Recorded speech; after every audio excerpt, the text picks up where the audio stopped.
Viewers welcome back in our program जी। Doctor साहब अगले इशू बारे तुसीं की कहना चाहोगे? उस तो पहला कुछ फेसबुक मैसेजेस ने अली अजवाद या अजवद जी। no ideology but countries' interest determines international relations. Today Russia and China has their own interests in Pakistan. कि कोई विचारधारा नहीं हुंदी, मुल्क दे जिहड़े हित हुंदे ने ਉਹੀ ਅੰਤਰਰਾਸ਼ਟਰੀ ਜਾਂ ਕੌਮਾਂਤਰੀ ਸੰਬੰਧਾਂ ਨੂੰ ਪਰਿਭਾਸ਼ਿਤ ਕਰਦੇ ਨੇ ਔਰ ਰਸ਼ੀਆ ਔਰ ਚਾਈਨਾ ਦੇ ਆਪਣੇ ਹਿੱਤ ਨੇ ਪਾਕਿਸਤਾਨ ਦੇ ਵਿੱਚ ਆਫ ਕੋਰਸ ਜੀ ਜੀ ਬਿਲਕੁਲ। ਲੇਕਿਨ ਜਿੱਥੇ ਤੁਹਾਡੇ ਹਿੱਤ ਭਾਵੇਂ ਵਕਤੀ ਤੌਰ ਤੇ ਸਰਵ ਹੁੰਦੇ ਹੋਣ ਪਰ ਅਲਟੀਮੇਟਲੀ ਉਹਦੇ ਚੋਂ ਤੁਹਾਡੀ ਮੁਕੰਮਲ ਬਰਬਾਦੀ ਨਿਕਲਦੀ ਹੋਏ, ਜੋ ਅੱਜ ਇਜ਼ਰਾਈਲ ਦਾ ਐਡਮਾਇਰਰ ਬਣ ਕੇ ਮੋਦੀ ਇਜ਼ਰਾਈਲ ਲਾਈਕ ਡੀਲ ਕਰਨਾ ਚਾਹੁੰਦਾ ਪਾਕਿਸਤਾਨ ਨਾਲ, ਸੋ ਉਹਦੇ ਚ ਇਹਨਾਂ ਦੇ ਹਿੱਤ ਸਰਵ ਨਹੀਂ ਹੋਣਗੇ। ਅੱਜ ਠੀਕ ਹੈ ਵਕਤੀ ਤੌਰ ਤੇ ਉਹਨਾਂ ਨੂੰ ਪ੍ਰੋ ਅਮਰੀਕਾ ਲੌਬੀ ਮਿਲ ਗਈ ਔਰ ਜਿਹੜੇ ਨੇ ਹਥਿਆਰ ਮਿਲ ਜਾਣਗੇ, ਲੇਕਿਨ ਅਲਟੀਮੇਟਲੀ ਇਸ ਕਿਸਮ ਦੀਆਂ ਨੀਤੀਆਂ ਬਰਬਾਦੀ ਵੱਲ ਲਿਜਾਂਦੀਆਂ। ਨਾਲ ਹੀ ਇਹਨਾਂ ਨੇ ਅਲੀ ਅਜਵਦ ਜੀ ਨੇ ਕਿਹਾ ਕਿ ਡਾਕਟਰ ਸਾਹਿਬ your programme is very informative Pakistan and Khalistan, so बहुत शुक्रिया। नदीम सलारी पाकिस्तान एंड खालिस्तान जिंदाबाद। बलहार सिंह कंग लिखते हैं TV 84 सारी टीम नूं वाहिगुरू जी का खालसा वाहिगुरू जी की फतेह। खालिस्तान जिंदाबाद जी, जिंदाबाद जिंदाबाद। हसन पट्टी राणा लिखते हैं, उन्होंने झंडे भी दिते ने नाल। Long live Pak China and Khalistan friendship, वाह क्योंकि Khalistan as a buffer state मैं बहुत बार इंडिया पाकिस्तान दे विचकार कहंदा बॉर्डर साडा चाइना नाल भी लगना है रोहतांग पास वाली साइड तो, सो चाइना भी साडा नेबर है और सचमुच ये तिन्हां दा एक जबरदस्त कॉम्बिनेशन होएगा। अहमद जमान मुगल पाकिस्तान जिंदाबाद, खालिस्तान जिंदाबाद, जिंदाबाद जिंदाबाद। जुझारवीर खालिस्तान जिंदाबाद। धर्मेंद्र मंड खालिस्तान जिंदाबाद, जिंदाबाद जिंदाबाद। JP सिंह खालिस्तान जिंदाबाद। अहमद जमान मुगल फिर वेल डन डॉक्टर साहब कीप इट अप, बहुत शुक्रिया। बाबा खालिस्तानी जिंदाबाद। हुण बड़ा जबरदस्त कमेंट है मनजीत सिंह तूर, और मैं इन्हां दा प्रोफाइल देख रहा सी, बंगलौर च बैठे ने, ये कहंदे ने माशाअल्लाह दैट इज ग्रेट न्यूज़। सो ज़ाहिर है मैं समझदा भी ये जदों असीं हुण दोनां कौमां दी सांझ दी गल करदे, दोनों कौमां तौहीद प्रस्त ने, एक अल्लाह वाहिगुरू ਇੱਕੋ ਹੀ ਜਿਹੜਾ ਸਮਰਥਕ ਹੈ, ਸਤਿ ਸ੍ਰੀ ਅਕਾਲ ਅਸਲਾਮ ਅਲੈਕਮ ਇੱਕ ਅਰਥਕ ਹੈ। ਸੋ ਉਹ ਜਿਹੜਾ ਨਾਲ ਬੱਲੇ ਬੱਲੇ ਵੀ ਕਹਿ ਸਕਦੇ ਨੇ, ਮਾਸ਼ਾ ਅੱਲਾ ਰੱਬ ਨੂੰ ਵੀ ਨਾਲ ਯਾਦ ਕੀਤਾ ਭਾਵੇਂ ਉਹਨਾਂ ਨੇ ਥੋੜਾ ਜਿਹਾ ਵਿੱਚ ਸਪਾਈਸੀ ਪਾਇਆ, ਦੈਟ ਇਜ਼ ਗ੍ਰੇਟ ਨਿਊਜ਼, ਸ਼ੁਕਰੀਆ। ਔਰ ਨਦੀਮ ਸਲਾਰੀ ਜਿਹੜੇ ਨੇ ਅਗੇਨ ਆਪਣਾ ਦਿੰਦੇ ਨੇ ਵਿਊ ਜੀ। ਟੌਪਿਕ एक पासे जे चाइना पाकिस्तान खालिस्तान फ्रेंडशिप जिंदाबाद हो रही है, चाइना ने जिन्हों कहते हैं चौंटे चक ते स्पेस च भी भेज दिता, उत्थों ही बैठे गोवा चों उन्हां दा पहुंच गया, उन्होंने नाल दी नाल उन्हां दा जहाज भी ग्वादर पोर्ट ते लग गया। और अज ही एक खबर जिहड़ी मेन है, China confirms export of 8 submarines to Pakistan. उन्होंने कहा भी पनडुब्बियां 8 जिहड़ियां ने China Shipbuilding Industry Corporation has confirmed a project to export 8 attack submarines to Pakistan. Top English newspaper of China, People's Daily ਉਹਨਾਂ ਦੀ ਸਰਕਾਰੀ ਵਰਜ਼ਨ ਹੀ ਹੁੰਦੀ ਹੈ। ਹੁਣ ਉਹਨਾਂ ਨੇ ਕਿਹਾ the corporation's chairman Hu Weming said the conference aimed to continue the spirit generated by Chinese President Xi Jinping's speech on the Belt and Road Construction Work Symposium.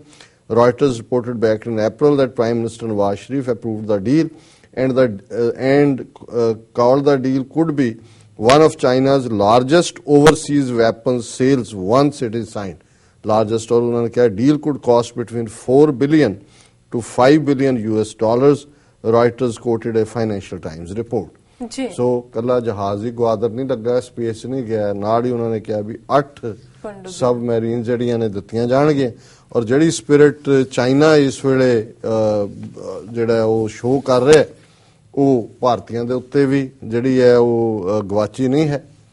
और जिवें पहला तो रामदेव ने कॉल दित्ती सी कि भी चीन दीयां जिन्नियां बणियां चीज़ां ने उन्हां दा बाईकाट करो, कोई ना खरीदे। और अज जिहड़ी कांग्रेस ने भी जिहड़ा ये कॉल दित्ती है, सोमवार नूं इन्हें रामदेव ने कहा सी कि भी सब जो कुछ भी चीनी समान बनता है उहदा बाईकाट किया जाए। तो कांग्रेस का नेता है मनु सिंह भी, उन्हें भी कहा भी इन्हां दा बाईकाट किया जाए। एक ट्वीट उन्हें किया, उन्हें कहा कि जी ये यकीन नहीं हो रहा कि वर्ल्ड स्टेज के उत्ते चीन जिहड़ा इस किस्म का बिहेव कर रहा। कहना वो चाहता भी असीं पाकिस्तान का थल्ला लाने लई निकले सी, ਇਹ ਕੰਧ ਬਣ ਕੇ ਖਲੋਤੇ ਨੇ। ਔਰ ਉਹਨਾਂ ਨੇ ਕਿਹਾ ਕਿ ਵੀ ਇਹ ਜਿਹੜਾ ਚੀਨੀ ਉਤਪਾਦ ਨੇ ਉਹਨਾਂ ਦਾ ਜੋ ਵੀ ਬਾਈਕਾਟ ਕਰ ਸਕਦਾ ਉਹ ਕਰੇ, ਕਿਉਂਕਿ ਸਰਕਾਰ ਸਿੱਧੇ ਤੌਰ ਤੇ ਤਾਂ ਨਹੀਂ ਕਰ ਸਕਦੀ, ਤੇ ਲੋਕ ਇਹਦਾ ਜਿਹੜਾ ਹੈ ਬਾਈਕਾਟ ਕਰਨ। ਔਰ ਉਹਦੇ ਨਾਲ ਹੀ ਉਹਨਾਂ ਨੇ ਬਾਕੀ ਵੀ ਇਹ ਜਿਹੜੇ ਸੁਨੇਹਾ ਹੈ WhatsApp ਤੇ Facebook ਜਾਂ ਦੂਜੇ ਸੋਸ਼ਲ ਮੀਡੀਆ ਦੇ ਉੱਤੇ ਵੀ ਇਹ ਕਿਹਾ ਜਾ ਰਿਹਾ ਵਪਾਰੀਆਂ ਨੂੰ ਕਿ ਤੁਸੀਂ ਚੀਨੀ ਮਾਲ ਨਾ ਵੇਚੋ। ਔਰ ਹੁਣ ਕਿਉਂਕਿ ਦੀਵਾਲੀ ਆ ਰਹੀ ਹੈ, ਪਟਾਕੇ ਵੀ ਉਹਨਾਂ ਦੇ ਨੇ, ਔਰ ਉਹਨਾਂ ਨੇ ਇਹ ਕਿਹਾ ਕਿ ਜੀ ਇਹ ਸਾਰਾ ਚੀਨ ਜਿਹੜਾ ਭਾਰਤ ਦੇ ਨਾਲ ਖੜਾ, ਔਰ ਇਹ ਜਿਹੜੇ ਇਲੈਕਟ੍ਰੋਨਿਕ ਉਪਕਰਨ ਨੇ ਇਹ ਵੀ ਨਾ ਖਰੀਦੇ ਜਾਣ। ਔਰ ਇਧਰ ਕੱਲਾ ਚੀਨ ਵੀ ਚੁੱਪ ਕਰਕੇ ਨਹੀਂ ਬੈਠਾ, ਹੁਣ ਉਹਨਾਂ ਨੂੰ ਵੀ ਪਤਾ ਹੈ ਵੀ ਜਿਹੜਾ ਇਕਨੋਮਿਕਲ ਕੋਰੀਡੋਰ ਪਾਕਿਸਤਾਨ ਔਰ ਈਵਨ ਜਿਵੇਂ $24 ਬਿਲੀਅਨ ਦੀ ਕ੍ਰੈਡਿਟ ਲਾਈਨ ਉਹਨਾਂ ਨੇ ਦਿੱਤੀ ਬੰਗਲਾਦੇਸ਼ ਨੂੰ, ਆਲ ਆਫ ਅ ਸਡਨ ਉਹ ਵੀ ਨਾਲ ਰਲ ਗਏ। ਔਰ ਈਵਨ ਈਰਾਨ, ਜਦੋਂ ਨਵਾਜ਼ ਸ਼ਰੀਫ ਇੱਥੇ ਆਏ ਨੇ ਔਰ ਈਰਾਨ ਦੇ ਐਂਬੈਸਡਰ ਨਾਲ ਸਾਈਡ ਲਾਈਨ ਤੇ ਗੱਲ ਹੋਈ, ਤੇ ਈਰਾਨ ਨੂੰ ਵੀ ਚੀਨ ਨੇ ਕਿਹਾ, ਕਿਉਂਕਿ ਈਰਾਨ ਨੇ ਇੰਟਰਸਟ ਸ਼ੋ ਕੀਤਾ ਇਕਨੋਮਿਕਲ ਜਿਹੜਾ ਕੋਰੀਡੋਰ ਹੈ। ਔਰ China welcomes enhanced cooperation with Iran on CPEC. Chinese ambassador to Pakistan Sun Weidong in an interview with Iran's IRNA news agency on Monday said China anticipates enhancing cooperation with Iran on the China-Pakistan economic corridor. और उन्होंने ये किया कि we think Iran can also be a very important country along the Belt and Road Initiative, so we really look forward to enhance our cooperation with Iran. ਹੁਣ ਜ਼ਾਹਰ ਹੈ ਵੀ India ਸਮਝਦਾ ਸੀ ਕਿ ਵੀ ਕਿਉਂਕਿ ਗਵਾਦਰ ਪੋਰਟ ਬਣਨ ਨਾਲ ਇਹ ਵੀ ਖਿਆਲ ਕੀਤਾ ਜਾਂਦਾ ਹੈ ਕਿ ਈਰਾਨ ਨੂੰ ਥੋੜਾ ਨੁਕਸਾਨ ਹੋਏਗਾ, ਕਿਉਂਕਿ ਆਲਰੇਡੀ ਉਹਨਾਂ ਦੀ ਚਾਬਹਾਰ ਪੋਰਟ ਜਾਂ ਜਿਹੜੀ ਈਰਾਨ ਦੀਆਂ ਆਪਣੀਆਂ ਮੇਨ ਪੋਰਟਸ ਨੇ। ਲੇਕਿਨ ਈਰਾਨ ਵਾਲੇ ਵੀ ਉਹਨਾਂ ਦੀ ਜਿਵੇਂ ਚਾਈਨੀਜ਼ ਸਿਵਲਾਈਜੇਸ਼ਨ 5-6 ਸਾਲ ਪੁਰਾਣੀ ਹੈ, ਇਹਨਾਂ ਦੇ ਵੀ ਹੈ। ਉਹਨਾਂ ਨੇ ਅੰਦਾਜ਼ਾ ਜਿਹਾ ਲਾ ਕੇ ਦੇਖਿਆ ਕਿ ਵੀ ਇਹ ਅਲਟੀਮੇਟਲੀ ਮਿਡਲ ਈਸਟ ਦਾ ਰਸਤਾ ਵੀ ਖੁੱਲਦਾ ਹੈ ਔਰ ਇਹ ਸਾਰੀ ਮਾਰਕੀਟ ਹੈ ਵੱਡੀ, ਔਰ ਈਰਾਨ ਨੇ ਵੀ ਇੰਟਰਸਟ ਸ਼ੋ ਕੀਤਾ ਹੈ ਵੀ ਅਸੀਂ ਇਕਨੋਮਿਕਲ ਕੋਰੀਡੋਰ ਜਿਹੜਾ ਬਣ ਰਿਹਾ ਹੈ ਉਹਦੇ 'ਚ ਹਿੱਸੇਦਾਰ ਬਣਨ ਨੂੰ ਤਿਆਰ ਹੈ। ਸੋ ਆਲਰੇਡੀ ਇਹ ਜਿਹੜਾ, ਕਿਉਂਕਿ ਜਦੋਂ ਗਵਾਦਰ ਪੋਰਟ ਤੇ ਉਹਨਾਂ ਨੇ ਪਹਿਲਾਂ ਜਹਾਜ਼ ਹੀ ਲਾ ਦਿੱਤਾ, ਫੰਕਸ਼ਨਲ ਤਾਂ ਉਹਨਾਂ ਨੇ ਸ਼ੋਅ ਕਰ ਦਿੱਤਾ ਹੈ, ਕੰਸਟਰਕਸ਼ਨ ਵਰਕ ਬੜੀ ਤੇਜ਼ੀ ਨਾਲ ਚੱਲ ਰਿਹਾ। ਸੋ ਇਹ ਵੀ ਜਿਹੜਾ ਭਾਰਤ ਸਮਝਦਾ ਸੀ ਕਿ ਜਿਵੇਂ ਮੋਦੀ ਈਰਾਨ 'ਚ ਗਿਆ, ਉੱਥੇ ਫਾਰਸੀ ਦੇ ਸ਼ੇਰ ਸੁਣਾ ਰਿਹਾ ਹੈ, ਦੂਜਾ ਕਰ ਰਿਹਾ ਵੀ ਅਸੀਂ ਈਰਾਨ ਨੂੰ ਵਿਨ ਓਵਰ ਕਰ ਲਿਆ, ਈਰਾਨ ਵੀ ਇਹਨਾਂ ਦੇ ਹੱਥਾਂ 'ਚੋਂ ਨਿਕਲ ਕੇ ਚਾਈਨਾ ਵੱਲ ਝੁਕਾਅ ਰੱਖ ਰਿਹਾ। ਔਰ ਜਿਹੜਾ ਤੀਸਰੀ ਵੱਡੀ ਗੱਲ ਜਿਹੜੀ ਬੜੀ ਅਹਿਮ ਹੈ, ਹੁਣ ਤੱਕ ਕਸ਼ਮੀਰ ਦੇ ਮੁੱਦੇ ਦੇ ਉੱਤੇ ਇਹੀ ਹੁੰਦਾ ਸੀ ਕਸ਼ਮੀਰ ਬਣੇਗਾ ਪਾਕਿਸਤਾਨ, ਕਿ ਜੀ ਕਸ਼ਮੀਰ ਨੇ ਪਾਕਿਸਤਾਨ 'ਚ ਜਾਣਾ, ਜਾਂ ਇੱਕ ਤਹਿਰੀਕ ਜਿਹੜੀ ਕਦੇ JKLF ਨੇ ਆਜ਼ਾਦ ਕਸ਼ਮੀਰ ਦੀ ਸੀ ਜਿੱਥੇ ਉਹ ਆਪਣੀ ਨੇਸ਼ਨ ਬਣਾਉਣ ਦੀ ਗੱਲ ਕਰਦੇ ਸੀ।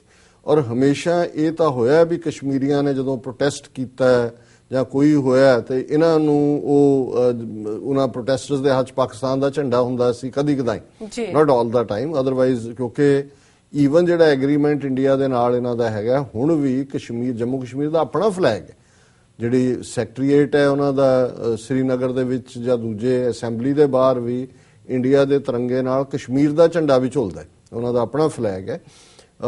ਔਰ ਲੇਕਿਨ ਜਦੋਂ ਉਹਨਾਂ ਨੂੰ ਫਿਰ ਲੱਗਦਾ ਸੀ ਤੇ ਉਹ ਪਾਕਿਸਤਾਨ ਦਾ ਝੰਡਾ ਵੀ ਜਿਹੜਾ ਕੱਢ ਲੈਂਦਾ ਸੀ। ਹੁਣ ਜਿਹੜੀ ਡਿਵੈਲਪਮੈਂਟ ਪਹਿਲੀ ਵਾਰ ਹੋਈ ਔਰ ਅੱਜ ਉਹਨਾਂ ਦੀਆਂ ਅਖਬਾਰਾਂ ਕੋਈ ਜਨ ਸੱਤਾ ਹੋਏ, ਐਕਸਪ੍ਰੈਸ ਹੋਏ, ਉਹਨੇ ਪੂਰੀਆਂ ਖਬਰਾਂ ਦਿੱਤੀਆਂ ਕਿ ਹੁਣ ਜਿਹੜਾ ਪ੍ਰੋਟੈਸਟ ਉਹਨਾਂ ਨੇ ਕੀਤਾ ਉਹਦੇ 'ਚ ਵੱਡੇ ਝੰਡੇ 'ਚ ਚੀਨ ਦਾ ਝੰਡਾ ਵੀ ਨਾਲ ਹੈ ਤੇ ਪਾਕਿਸਤਾਨ ਦਾ ਝੰਡਾ ਵੀ ਨਾਲ ਹੈ।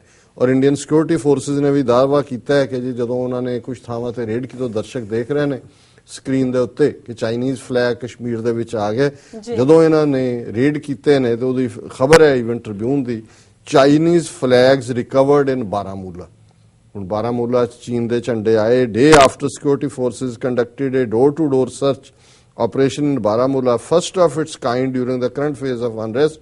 The army today claimed the recovery of incriminating material, including Chinese and Pakistani flags.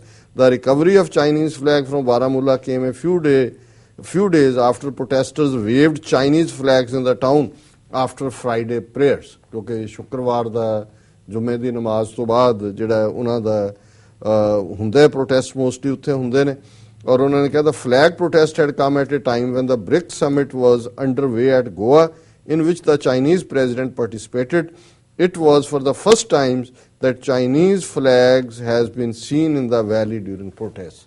ਜੀ ਹੁਣ ਇਹਦੀ ਤੁਸੀਂ ਇੰਪੋਰਟੈਂਸ ਸਮਝ ਲਓ ਕੀ ਹੈ ਵੀ ਹੁਣ ਤੱਕ ਚਾਈਨਾ ਵੀ ਇਹੀ ਕਹਿੰਦਾ ਸੀ ਕਿ ਇੰਡੀਆ ਪਾਕਿਸਤਾਨ ਆਪਣੇ ਤੌਰ ਦੇ ਉੱਤੇ ਇਹਨੂੰ ਇਸ਼ੂ ਨੂੰ ਸੁਲਝਾ ਲੈਣ, ਡਿਸਪਿਊਟਡ ਟੈਰੀਟਰੀ ਮੰਨਦਾ ਸੀ। ਅਮਰੀਕਾ ਵੀ ਇਹ ਕਹਿੰਦਾ ਕਿ ਜੀ ਇਹ ਬਾਇਲੇਟਰਲ ਭਾਵੇਂ UN ਸਿਕਿਉਰਿਟੀ ਕਾਉਂਸਲ ਦੇ ਰੈਜ਼ੋਲੂਸ਼ਨ ਨੇ, ਪਰ ਜੇ ਹੁਣ ਕਸ਼ਮੀਰ ਦੇ ਵਿੱਚ ਚਾਈਨੀਜ਼ ਝੰਡਾ ਵੀ ਨਾਲ ਆ ਗਿਆ ਪਾਕਿਸਤਾਨੀ ਝੰਡੇ ਦੇ, ਤੇ ਫਿਰ ਜ਼ਾਹਰ ਹੈ ਕਿ ਹੁਣ ਉਹਨਾਂ ਨੇ ਦੱਸ ਦਿੱਤਾ ਹੈ ਵੀ ਇਹ ਇਕੱਲਾ ਜਿਹੜਾ ਤੁਸੀਂ ਸਾਨੂੰ ਦੱਬ ਕੇ ਜਾਂ ਪਾਕਿਸਤਾਨ ਨੂੰ ਬਦਨਾਮ ਕਰਕੇ ਸਾਡੀ ਆਜ਼ਾਦੀ ਤਹਿਰੀਕ ਨੂੰ ਨਹੀਂ ਕੁਚਲ ਸਕਦੇ। ਹੁਣ ਚਾਈਨਾ ਵੀ ਸਾਡੇ ਨਾਲ ਖੜਾ ਹੈ ਤੇ ਅਸੀਂ ਚੀਨ ਦੇ ਨਾਲ ਖੜੇ ਹਾਂ। ਸੋ ਇਹ ਜਿਹੜੀ ਇਹਨਾਂ ਨੇ ਅਮਰੀਕਾ ਦੇ ਕਹਿਣੇ ਲੱਗ ਕੇ ਉੱਥੇ ਸਾਊਥ ਚਾਈਨਾ ਸੀ ਔਰ ਅਦਰਵਾਈਜ਼ ਜਿਹੜੀ ਐਂਟਾਈ ਚਾਈਨਾ ਲਾਈਨ ਲਈ ਹੋਈ ਹੈ, ਉਹਦੇ ਨਤੀਜੇ ਨੇ। ਔਰ ਚੀਨ ਨੇ ਥੋੜਾ ਥੋੜਾ ਇਹਨਾਂ ਨੂੰ ਥਾਂ ਥਾਈ ਜਿਹੜੀ ਹੈ ਉਹ ਬਬੂਤੀ ਦੇਣੀ ਸ਼ੁਰੂ ਕਰ ਦਿੱਤੀ ਹੈ ਕਿ ਭਾਈ ਦੇਖੋ ਅਲਟੀਮੇਟਲੀ ਇਸ ਰਸਤੇ ਤੇ ਤੁਸੀਂ ਤੁਰੇ ਹੋ, ਤੇ ਫਿਰ ਹੁਣ ਇਹ ਦੇਖ ਲਓ ਵੀ ਅਲਟੀਮੇਟਲੀ ਇਸ ਦੇ ਇਹ ਕਨਸੀਕੁਐਂਸ ਵੀ ਹੋ ਸਕਦੇ ਨੇ। ਜੀ ਡਾਕਟਰ ਸਾਹਿਬ, ਬਿਲਕੁਲ। ਇੱਥੇ ਲੈਣੇ ਆ ਬ੍ਰੇਕ। ਵਿਊਅਰਸ, ਤੁਸੀਂ ਇਸ ਤਰ੍ਹਾਂ ਬਨੇ ਰਹਿਣਾ। ਮਿਲਦੇ ਆ ਛੋਟੇ ਵਕਫੇ ਤੋਂ ਬਾਅਦ।